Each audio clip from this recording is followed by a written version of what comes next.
Hello, my friends. Welcome to this week's episode. So, we are getting really near the end of the hero's journey cycle. There's this one and then one more after this. So, those of you that have been with me from the beginning, we're nearly there. This one, this week, is specifically about coming back to life, about resurrection. And when you're watching a movie, this would be the part where there's that surprise that happens where the hero realizes that the things that happened to them internally have made them a different person and that they are going to walk back into the world a different, changed person now.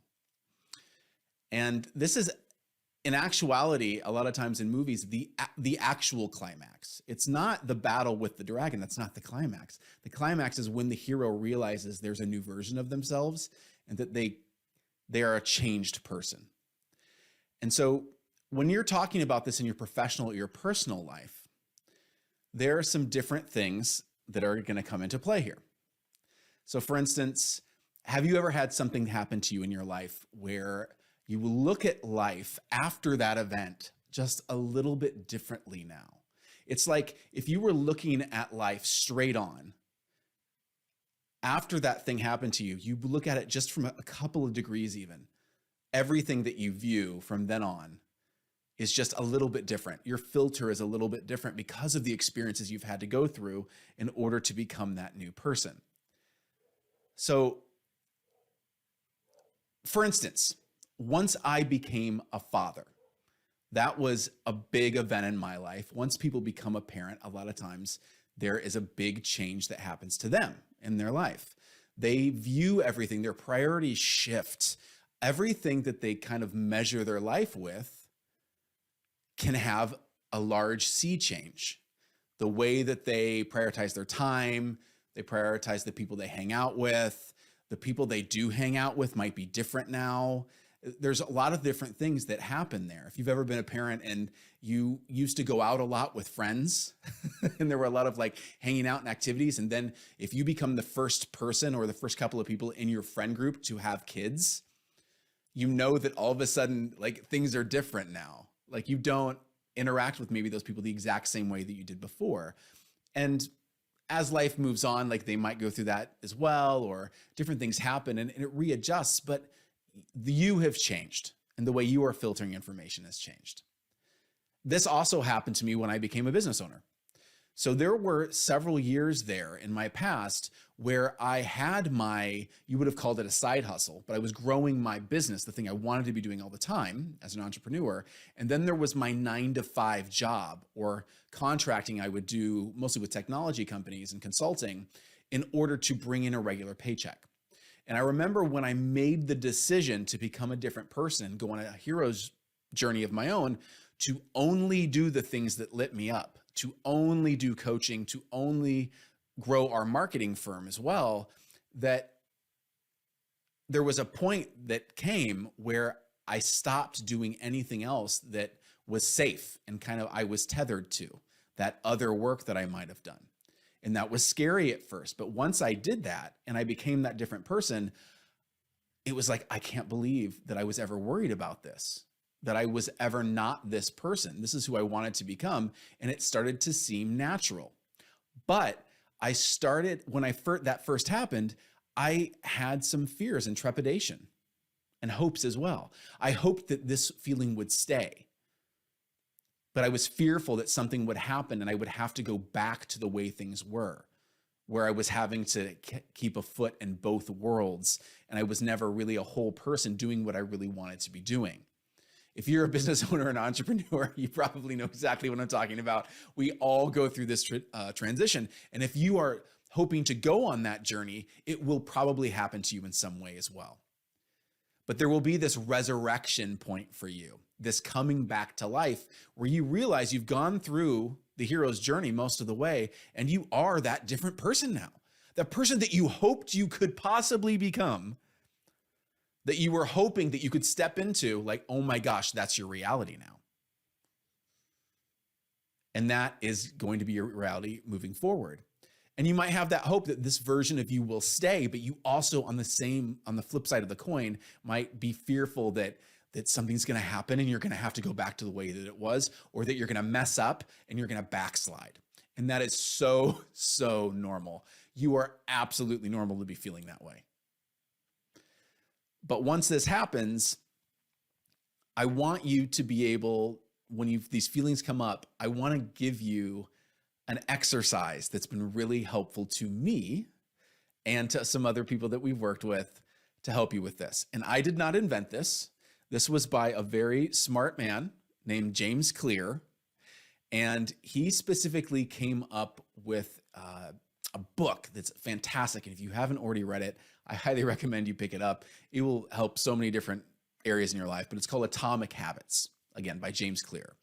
And he talks about lots of different ways to implement habits so that once you are a new version of yourself, or you're hoping to become a new version of yourself and make things stick, and you are afraid of backsliding, that you use a filter to set yourself up for success.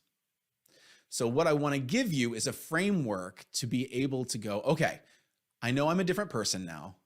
I've resurrected. I've come back to life. I'm this different person now. I have to re-enter my world. How am I going to stay on track?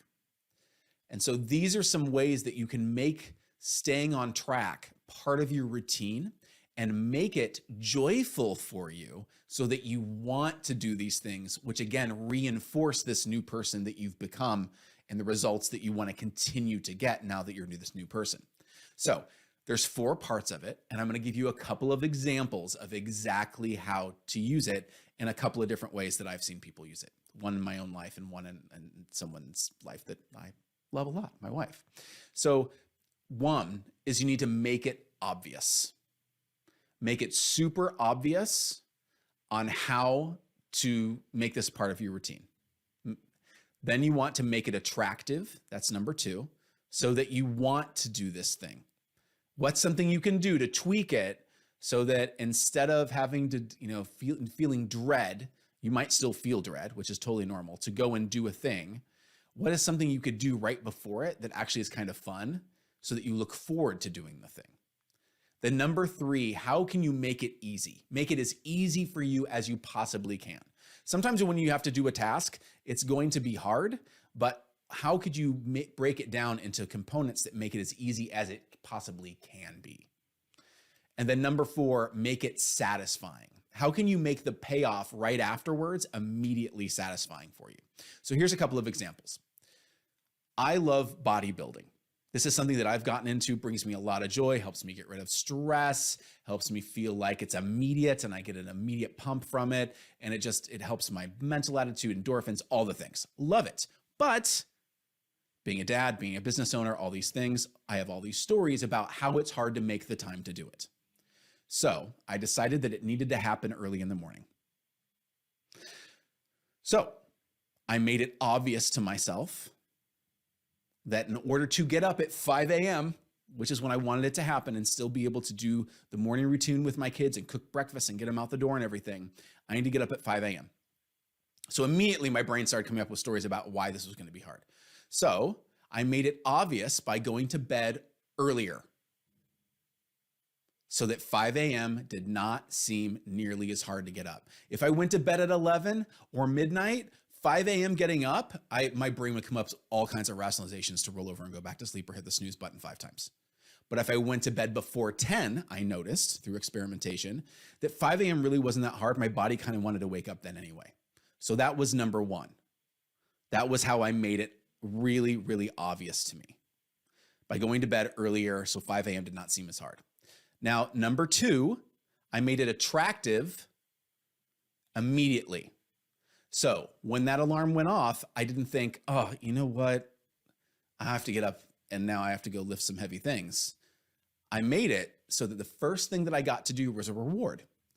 I'm going to stop my alarm clock, get out of bed, and the first thing I get to do is go downstairs and have an espresso and zone out for 15 minutes sitting at the table with the lights dim and just staring out the window and just sipping that coffee. So I incentivized myself. I made it attractive by having the first thing that I get to do be something that's fun, that I enjoy. So what could that be for you? Then I made it easy by setting out my workout gear and having a workout routine that was easy to follow, and it was on my phone. I didn't have to think about what exercises I was gonna do. I didn't have to think about, is there a clean pair of pants, all that stuff. I did it beforehand, so it was just sitting out, and I could sleepily get ready and go out, have my coffee, and then walk outside and know exactly what I was supposed to be doing. I didn't have to think about it. So that is exactly how I made it easy for myself, number 3. And number 4, I made it satisfying. Now, I'm going to be a little vulnerable with you right now. If any of you ever watched Saturday Night Live back in the day with one of the former casts, there was this character named Pat. And Pat, no, it wasn't Pat. It was a character named Stuart Smalley. That was a different character, Stuart Smalley. And it was a self-affirmation kind of guru. And so what he would do is he would look in the mirror and he would say, oh, I'm good enough, I'm smart enough, and gosh darn it, people like me. And so I have my own version of that right now. See, I'm blushing right now. You maybe can't tell if you're watching this on video behind the beard, but I'm totally blushing. But I made it satisfying by what I do is I look in the mirror after I'm done working out of my workout, and I praise myself for doing it. Only praise. Not, I wish, my biceps would get bigger, or like, oh, I need to work on this part of my body, but only great job getting up this morning. You are being consistent and you are honoring the things that you said you wanted to do. You've done a great job. You already feel good. You were already successful today by getting up and working out, and the day hasn't even really started yet. The kids aren't even up, and you've already accomplished something that's really important to you. Good job. And I say it out loud. And it seems a little weird at first, but I swear that's how I make it satisfying for myself. And that's how I keep myself on track. So another example of this is my awesome wife. She decided that she wanted to become good at going and doing, oh my gosh, I don't know how she does this, but they're called cold plunges. And if any of you know what I'm talking about, there's all kinds of health benefits for it and resetting your system. And she is an amazing, like, hot yoga person. And so she does all kinds of amazing active things. But she wanted to go and start becoming this cold plunging person. You can look it up if you want more information. And these insane people, what they do is they go and jump in a cold body of water. And we live in the Pacific Northwest. So a cold body of water is called the Puget Sound, and it's not very far from us. So she literally can be down in the Puget Sound in 5 minutes or so. But she didn't want to do it for the longest time because obviously it's really cold and it's a little scary and it's, open water. And so she made this something that she wanted to do. And she made it obvious by going ahead and telling other people that she was going to do it and just going and doing it that first time. And she made it super, super obvious by getting some of the gear that you need in order to do it, so that she had this little package of things that she could just grab right away and head down in her swimsuit and a pair of dry clothes to change into, and she could go and she could just do it. Now, she made it attractive as well by letting some of her friends know that she was going to go and do this and getting them to come too. So she started to build a community around it of people that would go and do it with her. First, it was just a couple of people. And then after that, more people joined. And now there's a whole community. She does this, where now there's a whole community of people that like to do it. And she's also gone and done it with a couple of other groups as well. So she's normalized it. She's made it part of who she is. And she's made it easy by putting together that kit like I talked about, but also literally she sets it next to the car in our garage on a little shelf so she can grab this stuff and just go. And then she's back like within 15 or 20 minutes and she can shower and like it's all done.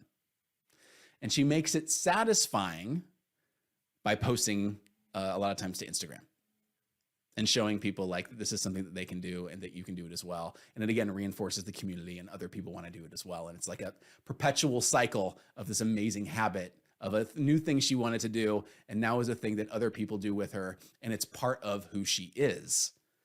And she stepped into that new version of herself. It's just brilliant. It's a brilliant way to go about it.